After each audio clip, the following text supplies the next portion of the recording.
না ফেরার দেশে চলে গেলেন বাংলাদেশি চলচ্চিত্রের খ্যাতিমান ও বর্ষিয়ান অভিনেতা প্রবীর মিত্র। রাজধানীর একটি হাসপাতালে শেষ নিঃশ্বাস ত্যাগ করেন তিনি। মৃত্যুকালে তার বয়স হয়েছিল ৮৪ বছর।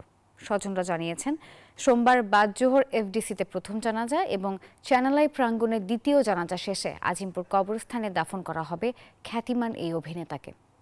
এরকম অসংখ্য জনপ্রিয় গান আর চলচ্চিত্রে অভিনয়ের মাধ্যমে দর্শকের মনে জায়গা করে নেন শক্তিমান অভিনেতা প্রবীর মিত্র।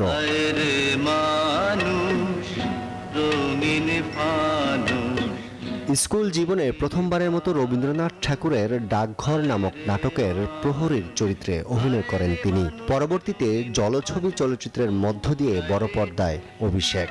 নিজের অভিনয় দক্ষতার কারণে পেছন ফিরে তাকাতে হয়নি তার। সব বাঁধন ছেড়ে জীবন নামক খণ্ডকালীন সময়ের ইতি ঘটল অভিনেতা প্রবীর মিত্রের। 4 দশক রূপালী পর্দায় অভিনয় দিয়ে দর্শক মনে জায়গা করা জাতীয় পুরস্কার পাওয়া এই অভিনেতার বয়স হয়েছিল 84 বছর। রোববার রাত 10টা 10 রাজধানীর একটি বেসরকারি হাসপাতালে শেষ নিঃশ্বাস ত্যাগ করেন তিনি। উনি হঠাৎ করেই ফুসফুসে সংক্রমণের শিকার হন এবং ইনফেকশন যখন খুব বেড়ে যায় তখন ওনার অক্সিজেন লেভেল অনেক কমে যায়। তারপরে ওনাকে কৃত্রিমভাবে অক্সিজেন দিয়ে ওনাকে ট্রিটমেন্ট দেওয়া হয়েছিল এবং শেষ মুহূর্তে ওনার প্রতিটা অর্গানই আস্তে আস্তে ফেল করছিল এবং লাস্টে ওনার হার্ট ফেল করে এবং উনি মারা যান। তার মৃত্যুর খবরে দীর্ঘদিনের সহকর্মী ভক্তরা ছুটে আসেন হাসপাতালে। সাংস্কৃতিক অঙ্গনে নেমে আসে শোকের ছায়া।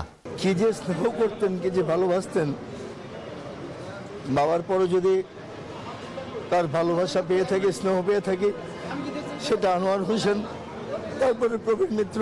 প্রবীর দাকে নিয়ে গল্প হচ্ছিল, কথা হচ্ছিল, অঞ্জনা আপার মিলাদ নিয়ে কথা হচ্ছিল, কিন্তু এরই মধ্যে আরেকটি শোক আমাদেরকে আল্লাহ তাআলা দিবে এটা আমরা ভাবতে পারি নাই। 1940 সালে চাঁদপুরে জন্ম নেওয়া প্রবীর মিত্রের শৈশব কাটে পুরান ঢাকায়। পড়াশোনা করেন জগন্নাথ বিশ্ববিদ্যালয়ে। এক সাক্ষাৎকারে ইসলাম ধর্ম গ্রহণ করার কথা জানিয়েছিলেন প্রবীর মিত্র। নাম রাখেন হাসান ইমাম। তার 3 ছেলে ও 1 মেয়ে। স্ত্রী অজন্তা মিত্রকে 2000 সালে হারানোর পর 2012 সালে পরপারে পাড়ি জমান ছোট ছেলে আকাশও। সোমবার জানাজা শেষে আজিমপুর কবরস্থানে চিরনিদ্রায় শায়িত হবেন বিশিষ্ট অভিনেতা প্রবীর মিত্র।